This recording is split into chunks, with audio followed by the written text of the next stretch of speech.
last time I did a webinar, it lasted an hour and a half long, right? And I still had to cut it short. Especially on this section, I felt like I had to cut it short. Otherwise, it would have gone on for at least 2.5 hours. So, first things people think about when it comes to losing weight is, oh, I need to join the gym, or I need to train. And many people put off trying to lose weight or improve their health in any shape or form because they feel they need time to exercise, a lot of time to exercise. And typically, if you're not fortunate enough to have a gym in your house or nearby, you might have to walk to the gym, drive to the gym. It takes you 20 minutes to get to the gym at least, or 15-20 minutes. You get to the gym, you get changed, then you train, then you need to shower, then come back, and it becomes hour and a half, 2 hour affair. And most people cannot spare that sort of time, especially in this day and age, and especially if you're a desi dad with 3 or 4 kids, 5 kids, right? We Asians, we love to have kids, right? And it takes up a lot of our time.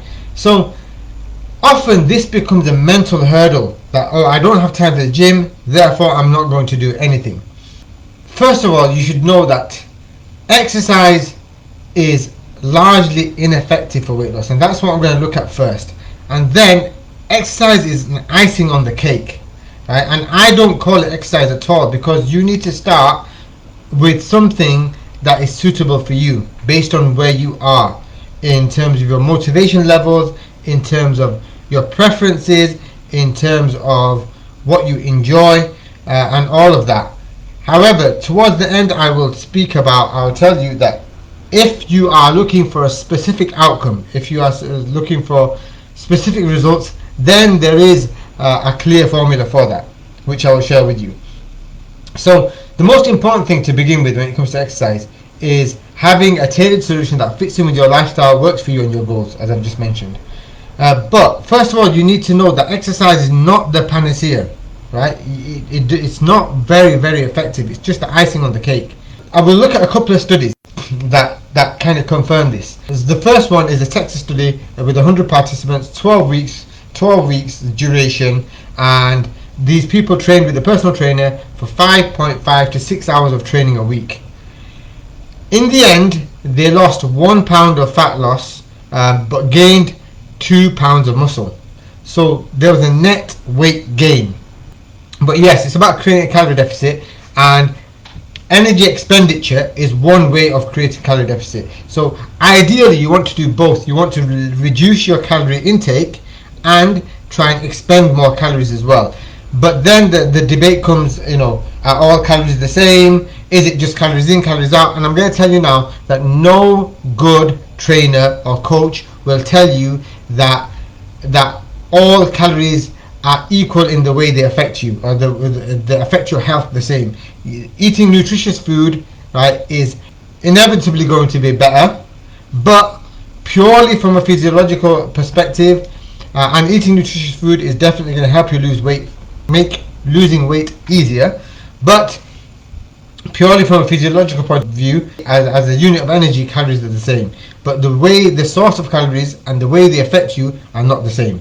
But from fat loss perspective, they are.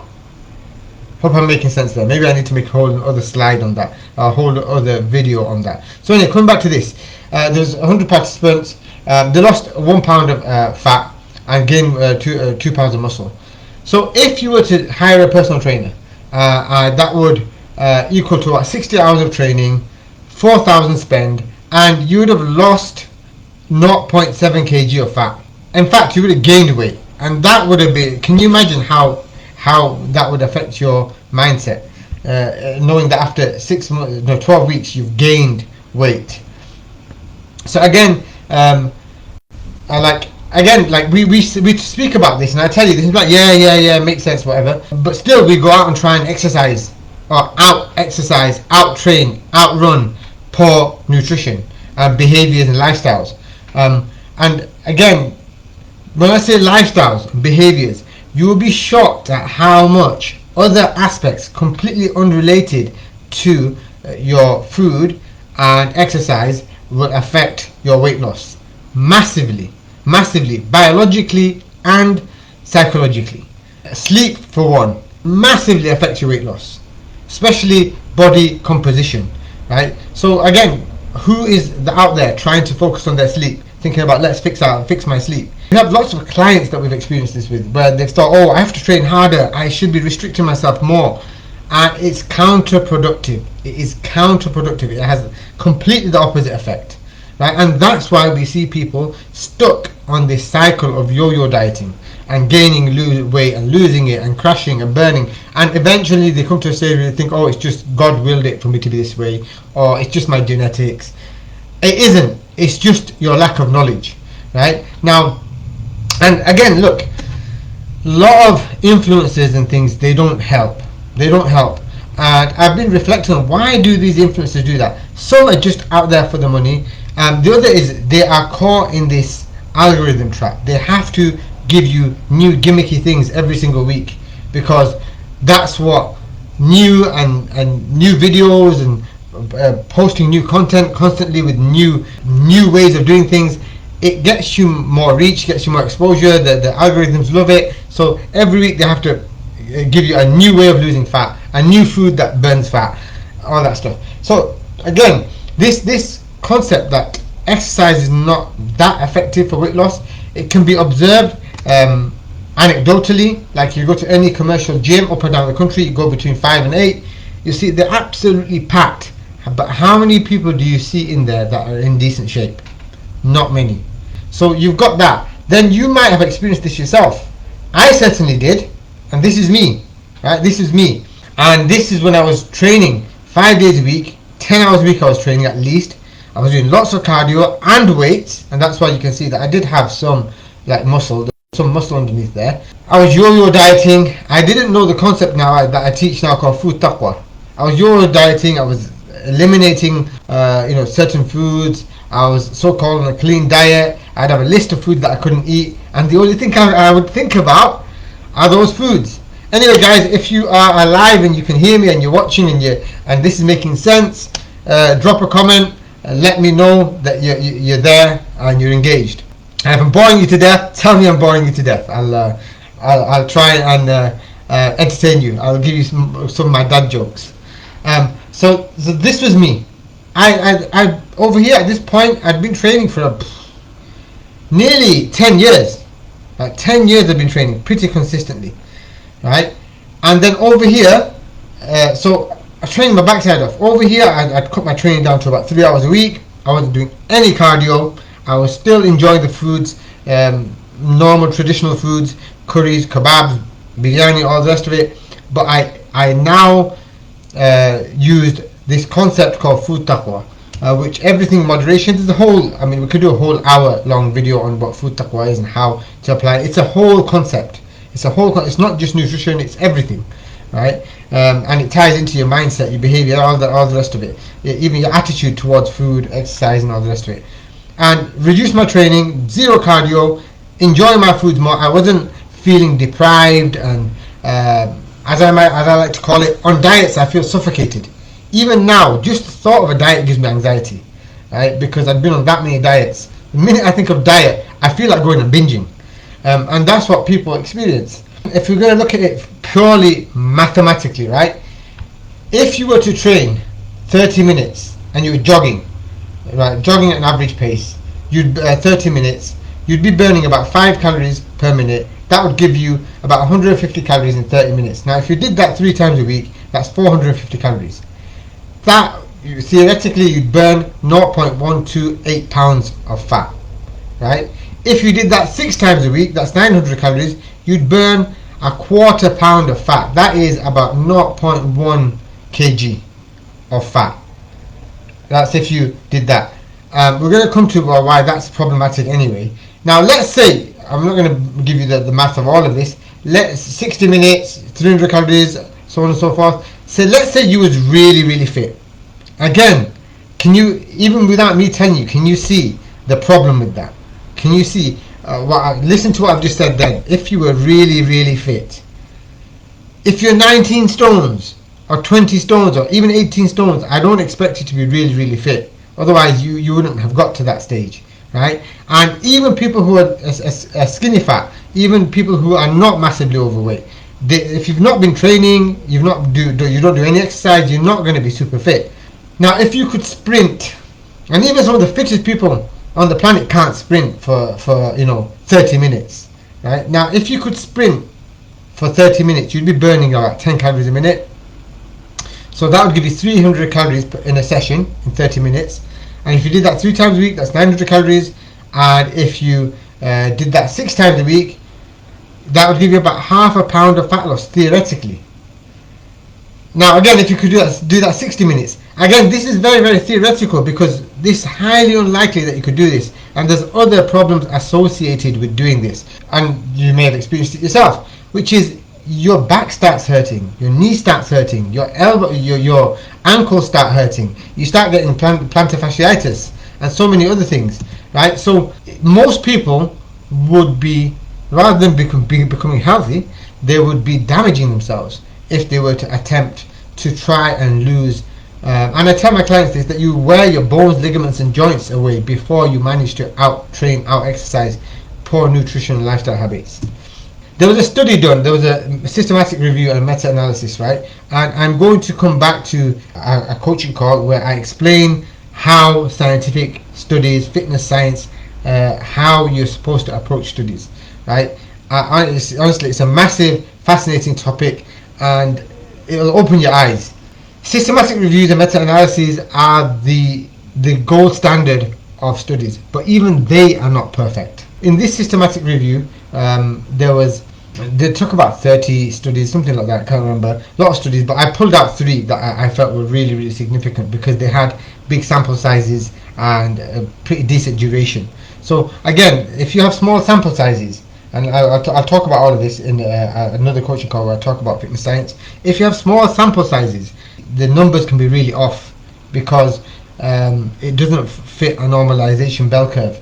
It doesn't fit normal averages. Like, you might have picked 5 people that lose weight really easily, or gain a ton of muscle really easily, right? Or they have got really small appetites. With this though, this was dose response exercise to women. They had 464 participants, pretty decent sample size. Study duration 6 months, again pretty decent. They looked at performing exercise based on government recommendations. People that did 50% of the government recommendations for 6 months lost about 0.4 kg in 6 months. I don't think.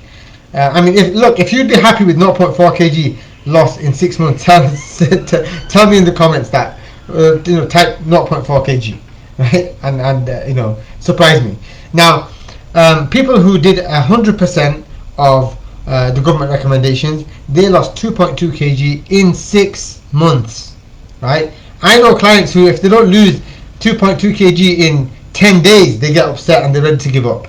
I've worked with so many people now. We've worked with well over 200 people, and I have to keep reinforcing this about processes and the rest of it, and not to get too obsessed with the scale. But still, people get really, really upset when they don't see weight loss at the end of the week. A lot of my clients, if they didn't see about 2 kg loss after about 2 weeks, they'd mentally give up.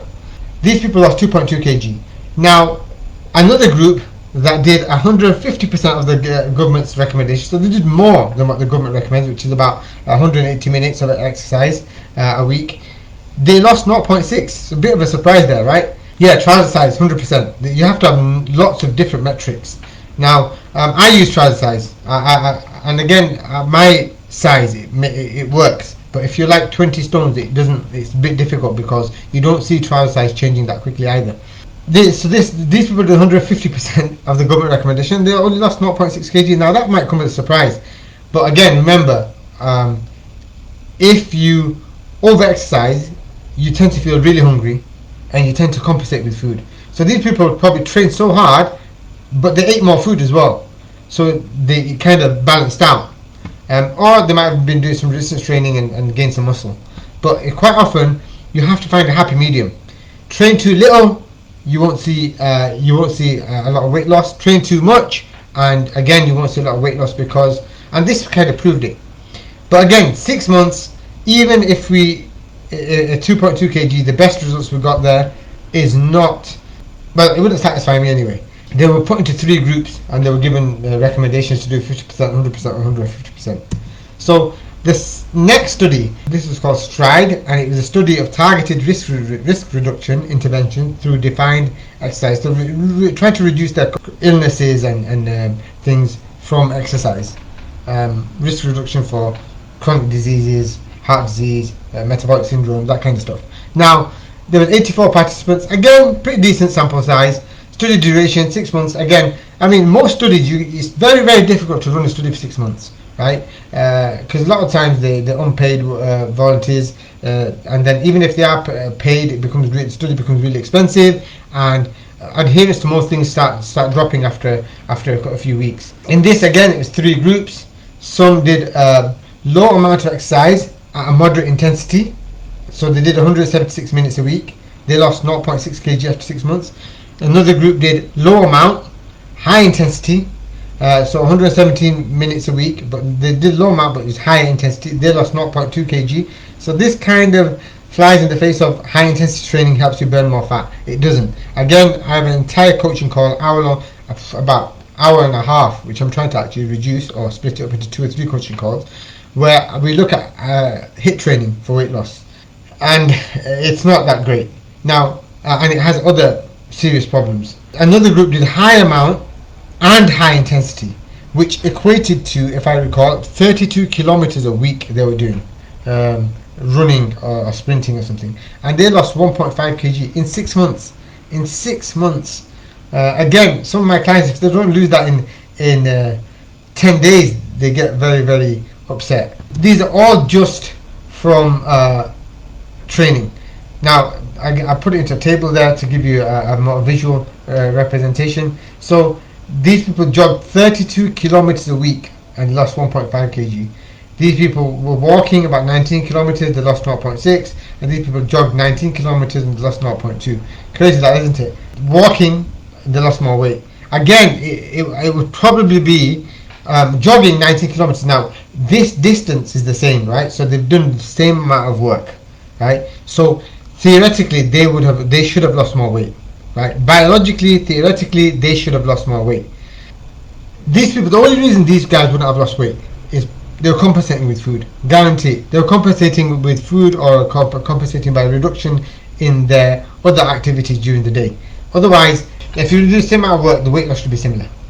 So the third study that from the same Swift et al. meta-analysis had 251 participants, study duration 22 weeks, good sample size, good duration. Aerobic and resistance training groups lost. They looked at aerobic and resistance training, and then resistance training on its own. Aerobic and resistance training groups lost 0.74 kg after 22 weeks compared to the control group in adults with type 2 diabetes. As I said to you before, one of the problems with excessive training is compensatory behavior. People who have a problem with their weight tend to be more susceptible to compensatory behavior. Right? This is a genetic disposition. Right? Now, what happens is they down-regulate their activity, so they stop moving during the day. Like, let's, for example, you go do this HIIT training, you come back, you feel exhausted, and you just crash on the sofa all day, and you don't feel like moving. Some people feel more hungry from a lot of training. They get massive hunger pangs and they want to eat more. This is a genetic disposition that is seen more prevalent in people who have a lot of weight to lose. Obese, morbidly obese people, they tend to have these genetic dispositions, right? They give themselves a license to eat. And in one of my videos I was speaking about it. My ex-wife, one of her family members was about 26 stones. And she would go to the gym, she'd walk for about 10-15 minutes. And look, I appreciate somebody that big, walking for 10 minutes is a very strenuous activity. And this is why you should never copy your favorite influencer online and what they do. Because what you need to do might be completely different to what they need to do. She'd go on the treadmill for about 10-12 minutes. On the way home, she'd stop off at Greg's, or she'd stop off at Dunkin' Donuts or one of these donut places. And she'd buy a whole box of donuts. And I remember we used to tell her, like, what on earth are you doing? She goes, oh, I thought I'd treat myself. I went to the gym, so I'm treating myself. And she'd probably burn about, okay, you know, when you're that big, you burn more calories. So she probably burnt about 150, 200 calories. But she just consumed 1,200 or much more than that. If you look at Krispy Kreme donuts, some of them are like 400 calories. So she probably consumed about 2,500 to 3,000 calories and burnt 200. And then you'll be like, oh, the gym doesn't work, exercise doesn't work. And then the other problem with this is if you kick the crap out of yourself in the gym and then you start telling yourself I can eat, it creates an unhealthy relationship with exercise. And then when you eat a donut or when you eat some food, then you go punish yourself with exercise. How are you ever going to learn to love exercise and appreciate it as a gift and a blessing if you're only seeing it as punishment? And that's another massive mindset shift that we work on with our clients. And Jabez is not here today, but Jabez is always talking about this, right? And it was a massive switch for him. You make it so that you perceive exercise as a blessing, and it is. I was really ill in my teens, right? And I was bedbound, months and years even. And even if I could, if I had the ability to walk back then, I would have been grateful. Right? I would have been grateful. So look, there are people out there who can't walk, who are ill, who are bedbound for various reasons, right? They don't have the privilege to be able to walk and exercise and do that sort of thing. So whenever you exercise, see it as a celebration and an expression of your ability, your God-given ability. And when you say strength train, right? Again, you're exploring the potential that God has given you. You're trying to be the strongest you can be. You're trying to be the fittest. You're trying to be the biggest, whatever. This is an expression, right? You should try and see this as a means of expressing gratitude. So you do this, you're able to achieve these goals and outcomes, and you're able to do this. You have so much potential. You're exploring that potential. Should be a cause for you to be grateful, right? Not see it as a punishment. And again, on our program, we work on this whole mindset. We make that shift. Again, coming back to running, relying on running to lose weight, you get repetitive strain injury. You're using the same movements, the same muscles over and over again. And what can you do when your weight loss stops or it's not happening fast enough? What you're going to do? You're going to increase the volume, right? And if you increase the volume, you're going to have more impact. Again, if you have a lot of weight and you're carrying a lot of weight, and that's going to be more impactful on your back, knees, hips, ankles, foot than somebody who's lighter. And if you're doing this again and again, you can have these repetitive strain injuries. The other problem that happens with relying on things like running to lose weight is adaptation, right? Your body is very, very clever and it adapts, and you become more efficient. So you burn fewer and fewer calories as you become better and better at it. Understand this, that when you're losing, the more oxygen you consume in a workout, the more calories you're burning. And after a bit, when you can run for 15 kilometers and you don't really get out of breath, or you're working at a really below your anaerobic threshold, you're burning fewer calories, you're using less oxygen. So you become more efficient. And then if you take this to the extreme and you start doing marathons and things like that, long marathons, you end up losing muscle, because again, that's an adaptation, because carrying weight doesn't make you efficient at running. So your body is going to shed weight, whether in the form of fat and muscle, right? Because it's adapting to running, which is problematic if your goal is to look toned or to look good. So HIIT, Ahmed, we are here. Right, the 7 problems with HIIT training, right? HIIT training is really difficult. It's strenuous, especially when it involves jumping and things like that. You can do HIIT without jumping and stuff, but you'll see most HIIT training, like Insanity, you're having to do box jumps and stuff, and these crazy jumps. I've done Insanity for years. I've done all the other ones as well. I believe it does come with a disclaimer. So when you're jumping around, you're more likely to get injured. And understand this, that if I fall and twist my ankle, I'm 77 kg, right? Yes, there's going to be some strain and some sprain, and there's going to be a certain amount of impact. Now, if I was 140 kg, that impact would be much greater. If I was 210 kg, I could probably completely shatter every bone in my ankle, right? Or every bone in my leg if I fell the wrong way. So that's one of the big problems with HIIT training. And I see some crazy stuff online where they're getting, and if you go back to Biggest Loser back in the days, they used to make them do all this crazy stuff. It's difficult. You need mountains of motivation, right? It's difficult, so you need mountains of motivation every single day. And if you've had a long tiring day at work, you come home, your wife's giving you grief, your kids are screaming. Like where are you gonna find that motivation? Again, and that makes it unsustainable. If you're unfit and you've been living an unhealthy lifestyle, it's highly likely that your arteries are pretty clogged up, right? And you have high blood pressure and stuff like that. Now, if you do really intense cardio, such as HIIT or any intense cardio, your heart may not be capable, or your arteries may not be capable of pumping the amount of oxygenated blood that you need around your body, and that will cause a heart attack because you're not getting this oxygen to your body and to your organs. And this is like basic 101 fitness. Like any personal trainer, even level 2 personal trainers are taught this, that you shouldn't beast anybody on their first day. And again, if you are unfit, if you're too unfit, you won't get the most benefit, because the people that get the most benefit from HIIT training are people who can train really hard at high intensity for a decent duration. So you won't be getting the best benefit. Then, as we spoke about earlier, people compensate. Hard training results in compensation. You give yourself a license to eat, you decrease your daily movement. So you sit there crashed out on the sofa because you're tired and you binge watch a load of Netflix. And had you not done that, you probably would have burnt more calories just moving around in the day than your hard HIIT training.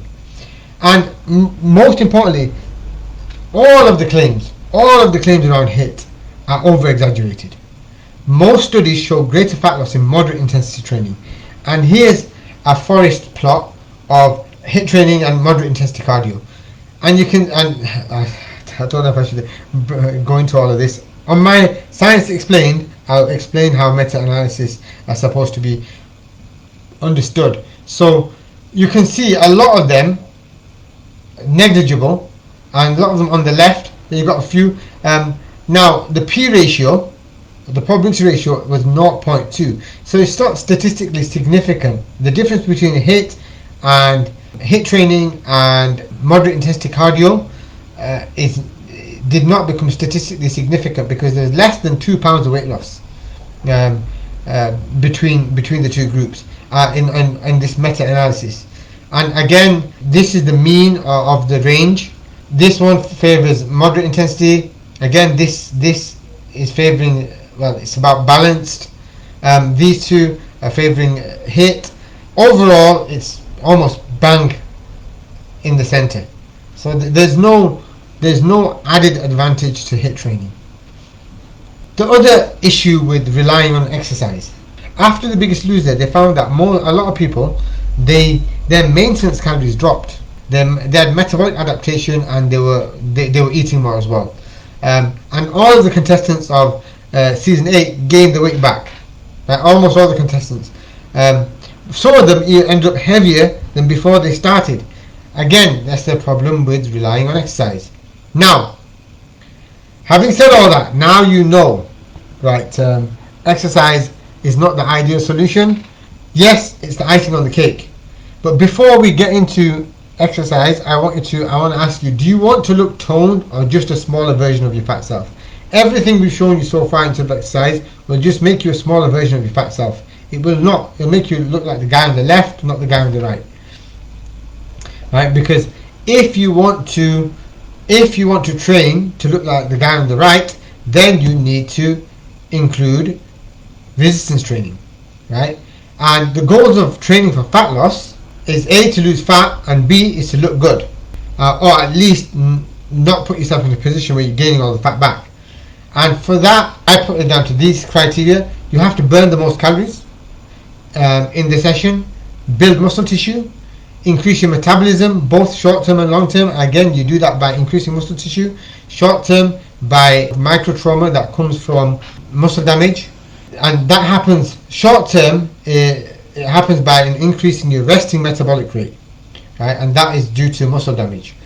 Long-term, you have more muscle tissue, so you have a slight increase in your metabolism. The other benefit of that is you want better nutrition partitioning. Again, this can happen even with cardio. Better nutrition partitioning means that more of your carbohydrates go towards muscle maintenance, muscle repair, or muscle protein synthesis. So repair, so synthesis and maintenance. The best training for that naturally would be training that increases your muscle. Again, you want poor adaptation. You don't want to adapt and become efficient. Skipping is like running, but it's just you using your calf muscles, right? But I would still say skipping is slightly better than running, in my opinion, right? Because you are using your arms a bit more and things like that. But again, it's a form of cardio, right? But weight training, it will be better, and there's ways and means of doing weight training. Again, and also weight training can lead to increased testosterone, which will help you with fat loss. Again, look, this is not nothing to write home about. It's not going to make massive difference. And also, the only way you're going to look toned and the only way that you'll give your body shape is by building muscle tissue and losing the fat. So the recommendation for busy professional dads is you should train at least twice a week, resistance training, full body resistance training, thinking movement patterns rather than muscle groups. If you're super busy, you don't want to sit there training your forearms, your calves, and 50 sets of bicep curls. And when I talk to prospects and clients on some of our calls, I listen to their programming, even the guy that is training in the gym, and I just think, oh, I feel mortified because they go in and they have an arm day and they'll do biceps and triceps one day, and they'll go in the next day and they'll do chest and abs and load of rubbish. Even if you was trained to be a bodybuilder, that's not a very effective or an efficient way to train. And no wonder you give up and you don't see results. So think in terms of movement patterns rather than muscle groups. Once you've lost your fat and you want to focus on aesthetics, then you can start looking at muscle groups and things like that. But even then, look for an effective and efficient way to train. Generally speaking, for general preparedness, you want movements that will aid you in real life. Go to failure within the 8 to 12 rep range. Again, I should change that. I would say, if you're training for fat loss, try and aim for 10 reps, because volume, the more volume you can do within a session, the more calories you burn, the more fat you lose. And if you use a slightly lower weight, you can do more volume. Use compound movements that will give you a lot of practice with exercises and build. What I mean by that is that compound movements are using larger muscle groups, so you're burning more calories, number one. Number two, you're learning the movements that eventually, when you come out of a fat loss phase and you're trying to build muscle, you already got practice in there. You've got good practice in there. Now you can focus, you have good mind muscle connection, all that stuff, and you can start focusing on really building muscle. So you've passed that learning curve of learning the movement patterns well, because you've got tons of practice in the fat loss phase. Resistance to resistance training, or the barriers to resistance training. A lot of people have barriers to resistance training. They feel shy, feeling intimidated, they feel self-conscious. Look, you don't have to go in there and start doing barbell back squats on the first day, or other complicated exercises.